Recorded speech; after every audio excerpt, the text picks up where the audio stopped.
If you're looking to buy a hybrid car, it can be hard to find one that doesn't look weird. Oh boy, you okay, Timmy? Sure, Thank heaven for the Kia Niro. Don't fall now. With its raised stance, accessible price, and electrified powertrain, the Niro occupies the intersection of frugality and practicality. All the better that those traits are wrapped in an attractive shape free from bizarre flourishes.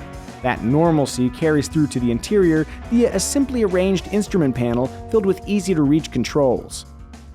Despite the Niro's tidy dimensions, rear seat passengers enjoy ample knee and head clearance, and there's even space for my toes under the front seat. Hooray! On higher trims, USB ports and rear air vents grace the rear quarters. The seatbacks don't recline, but they're comfortably angled. Up front, the seats are welcoming, though I could use a little more support in the upper back region. Material quality is quite good for a vehicle of this price, and the USB and power ports are up here in this bin, which I like because when my phone is plugged in here, I won't forget it, as opposed to when it's plugged in over here and I will forget it. Oh. No, my cord's okay, it's cool.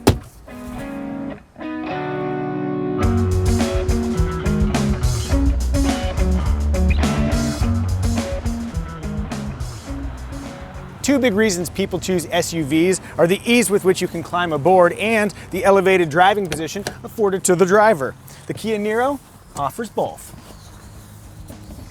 To be clear, all-wheel drive is not offered, and taking your Niro off-road would be a terrible idea. But provided you don't need those abilities, the Niro provides other SUV-like qualities. For example, its 19.4 cubic foot cargo area is competitively sized versus subcompact SUVs like the Chevy Trax and Jeep Renegade. Lower the 60/40 split seats, and there's a healthy 50.4 cubic feet to fill. Note, cargo capacity drops ever so slightly in the Niro EV. That's right, there's an all-electric version of the Niro too.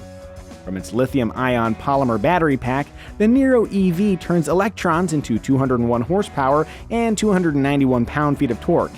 Use those electrons judiciously, and you'll cover 239 miles, according to the EPA. With a starting price slightly higher than $28,000, including destination charges, the Niro EV makes practical electric car ownership just a bit more accessible, at least in the limited number of states where it'll be sold. If pure electric driving isn't your style, there's always the Niro Hybrid or the Niro Plug-in Hybrid, or PHEV, as we say in the industry. A basic Kia Niro features a 1.6-liter engine supplemented by a 43-horsepower electric motor. Their combined efforts produce adequate horsepower, but check out that torque number. The Niro plug-in hybrid sports a larger 8.9 kilowatt-hour battery pack, enabling a pure electric driving range up to 26 miles, and great fuel economy after that. Though where gasoline efficiency is concerned, the standard hybrid wins. Just keep in mind, if you upgrade from the cheapest FE trim, fuel economy drops precipitously if you choose the fanciest touring trim. 9 mpg off the highway number. Oh boy. All that aside, if your Niro has a gasoline engine, it'll make use of a 6-speed dual-clutch transmission. Operation of the dual clutch is imperfect. Most notably when leaving from a stop, it can feel clunky. On the other hand, the Niro only takes about 8.5 seconds to accelerate from 0 to 60, which is pretty good if you're drag racing Priuses, and I hope you are.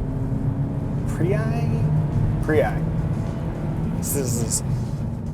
For maximum zippiness, flip the gear selector left into sport mode to sharpen throttle response and firm the steering. Fun fact, the Niro EV accelerates even faster than the hybrid, hitting 60 miles per hour in less than 8 seconds. That won't intimidate any Tesla drivers, but I fully support electric car owners finding their inner speed demon. On that note, there's more fun to be had blasting through corners than you might expect.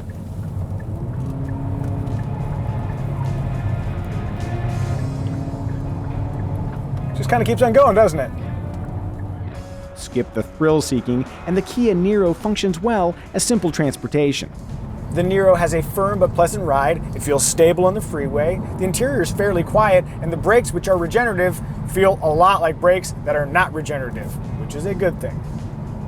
Base price for the Niro Hybrid is roughly $24,500, including destination charges. That price includes lovely features like dual-zone automatic climate control, automatic headlight control, and a nicely sorted 7-inch touchscreen with Android Auto and Apple CarPlay integration. If it were me, I'd invest an extra $510 and upgrade to the similarly efficient LX trim, which adds roof rails, passive entry with push-button start, and a rear center armrest to the standard equipment roster. You know I love an armrest. Spring for the less efficient touring model, and in addition to an MSRP slightly higher than $33,000, you'll be treated to heated and ventilated front seats, leather, 8-speaker Harman Kardon audio, and active safety assists like adaptive cruise control, automatic emergency braking, and lane departure warning. Starting around $29,500, the Niro PHEV is thousands more than the regular Niro hybrid, but it's eligible for federal tax incentives, helping offset its price premium. So, if you're shopping for Kia Niros, what else should you consider?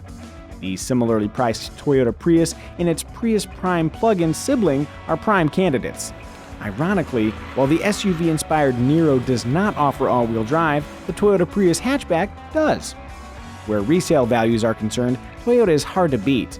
And again, the Niro does offer a reassuring 10-year, 100,000-mile powertrain warranty. With a practical interior, strong efficiency, and a cheerful attitude, the Kia Niro is a satisfying package. And, most importantly, it doesn't look weird.